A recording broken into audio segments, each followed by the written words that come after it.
श्री शिवाय नमस्तुभ्यं भक्तों, स्वागत है आप सबका आपके अपने यूट्यूब चैनल नमामि शिवजी में। भगवान भोलेनाथ की कृपा हम सब पर सदैव बनी रहे। आज के वीडियो में हम जानेंगे दीपावली पर लक्ष्मी पूजन के बाद अपने घर से दरिद्र कैसे भगाएं, कब भगाएं, दरिद्र को अपने घर से कब निकालें। यह सभी के लिए जानना बहुत ही आवश्यक है, चाहे आप शहर में ही क्यों ना रह रहे हों। लेकिन ये जानकारी सभी को जानना अति आवश्यक है। भले ही आप फ्लैट में रहते हों, किंतु दरिद्र को अपने घर से भगाने की विधि सभी को मालूम होनी चाहिए। यह बहुत ही आवश्यक है। वीडियो में सब जानेंगे, वीडियो पूरा ध्यान से देखें। वीडियो शुरू करने से पहले कमेंट बॉक्स में हर हर महादेव, जय माँ लक्ष्मी लिखकर भगवान भोलेनाथ, माता रानी का आशीर्वाद अवश्य लें। चैनल पर पहली बार विजिट हुए तो चैनल को सब्सक्राइब करके बेल आइकन अवश्य दबाएं, जिससे हमारे सभी वीडियो की नोटिफिकेशन आप तक पहुंचती रहे और नई नई जानकारी आपको मिलती रहे। जैसा कि आप सभी लोग जानते, हर क्षेत्र का, हर राज्य का अलग नियम, अलग थोड़ा सा परंपरा होती है, लेकिन थोड़ा बहुत अंतर होता है। त्यौहार पर किए जाने वाले नियमों का पालन हम सभी को करना चाहिए। इससे घर में सुख समृद्धि आती है। इसलिए मैं अपने वीडियो में बताऊंगी माता लक्ष्मी को बुलाना के बाद फिर वीडियो में ये भी बताऊंगी कि माता लक्ष्मी को बुलाने के बाद दरिद्र को घर से कैसे भगाना चाहिए।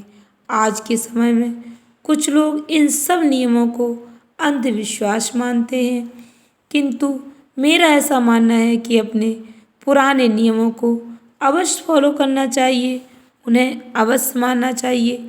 इससे हमारे जीवन में सुख समृद्धि आती है। पहले के समय के लोग इन सभी नियमों का पालन करते थे और बहुत ही सुखी प्रसन्न रहते थे। इससे उनके घर में सुख समृद्धि रहती थी। इसलिए कोशिश यही करती हूँ जितना हो सके बुजुर्गों द्वारा बताए गए नियमों का पालन करूँ और शांतिपूर्ण जीवन व्यतीत करूँ। इसलिए मुझे जितना मालूम है उसके अनुसार प्रयास करूँगी कि आपको समझाने का, घर से दरिद्र कैसे भगाएं, माता लक्ष्मी जी का स्वागत करने के बाद दरिद्र को घर से कैसे निकालें। अपने घर में प्रचलित नियमों का पालन अवश्य करना चाहिए। बाकी आप अपने तरीके से देख लें आपको क्या करना क्या नहीं।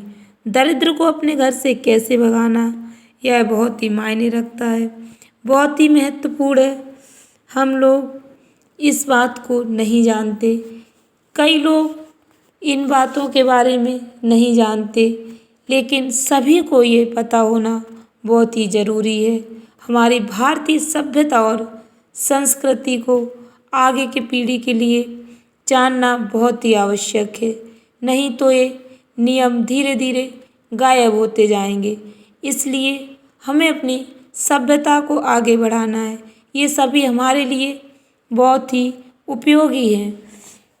माता लक्ष्मी की पूजा अर्चना करने के बाद हम लोग माता लक्ष्मी का स्वागत करते हैं।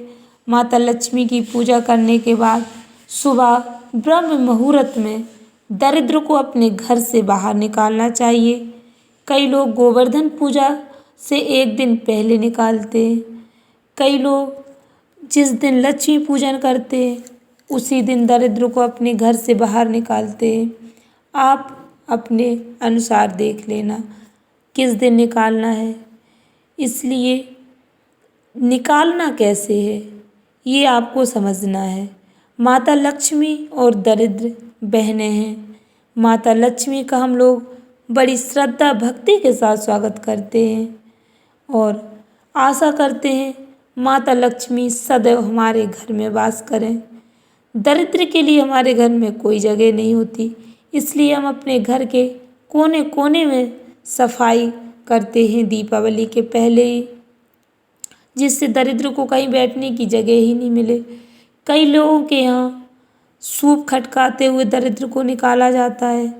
यदि आपका सूप टूटा है तो आप उसे कहीं भी फेंक सकते हैं, बाहर झाड़ी में या कहीं भी रख दें। कचरा फेंकने की जहाँ जगह हो वहाँ फेंक दें। यदि आपका सूप नया है तो आप सुबह होने पर उसे उठाकर शुद्ध करके अपने घर ले आ सकते हैं। उस पर थोड़ा सा गंगा जल छिड़क कर उसे शुद्ध कर सकते। यदि किसी के पास सूप नहीं है, सूप नहीं मिल पाता, तो कोई बात नहीं, आपके घर में थाली अवश्य होगी, चम्मच, थाली को चम्मच से खटकाते हुए दरिद्र को घर से बाहर करना है। थोड़ी देर बर्तन को घर के बाहर रखने के बाद उस पर गंगा जल छिड़क कर आप अपने बर्तन को उठाकर इस्तेमाल कर सकते। ध्यान रखना, दरिद्र निकालने के बाद घर को पूरा साफ कर लें। सुबह झाड़ू पोछा करने के बाद आप बाल धोकर स्नान कर लें। यह अति आवश्यक होता है। सूर्योदय से पहले घर की साफ सफाई हो जानी चाहिए और आप स्नान कर लें। दरिद्र भगाते समय ध्यान रखें, आप जिस भी सूप या थाली को खटकाते हुए बाहर निकलते हैं वहाँ लाइट अवश्य जलती रहनी चाहिए, या आप अपने हाथ में एक दीपक पकड़ लें और उस समय हमारे घर का दरवाज़ा, आप जिस भी रूम में दरिद्र निकालते हैं उस रूम का दरवाज़ा बंद करते चलें। घर के कोने कोने में आप सूप या थाली जो भी अपने हाथ पकड़े हैं उसको खटकाना है। घर में एक भी कमरा नहीं छूटना चाहिए, ना ही किचन। सभी जगह खटकाते हुए घर के मुख्य द्वार के बाहर कुछ दूरी पर आप जिसे भी दरिद्र निकाल रहे हैं उसे रखकर वापस घर आ जाना है। उसके बाद थोड़ी देर के बाद अपना जो भी आप थाली या सूप रख के आए उस पर गंगा जल छिड़क कर शुद्ध करके वापस अपने घर पर ला सकते हैं। सूर्योदय से पहले अपने घर को साफ सुथरा कर लेना, झाड़ू पोछा करके आपको बाल धोकर नहा लेना है और माता रानी से ऐसी प्रार्थना करनी है कि हमारे घर में कभी भी दरिद्र प्रवेश ना करे। जिसका घर मिट्टी का है, कच्चा है, मिट्टी से आप लीप लें, नहीं तो पूरे घर में गंगा जल छिड़क कर और बाल धोकर स्नान कर लेना है।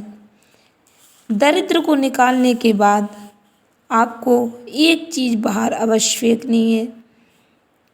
दिवाली की सफाई में नमक के डिब्बे को तो अवश्य धो लेना चाहिए, जैसा कि मैंने पिछले वीडियो में बताया।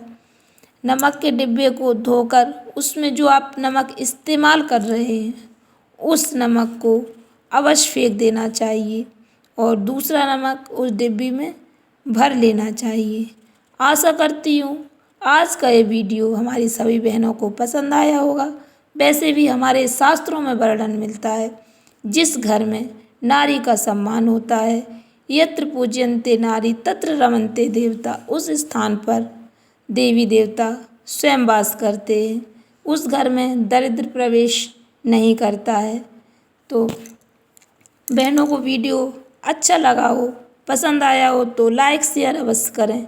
चैनल पर पहली बार विजिट हुए तो चैनल को सब्सक्राइब करके बेल आइकन अवश्य दबाएं, जिससे हमारे चैनल पर नए नए वीडियो आप तक पहुंचते रहें, नई नई जानकारी आप तक पहुंचती रहे।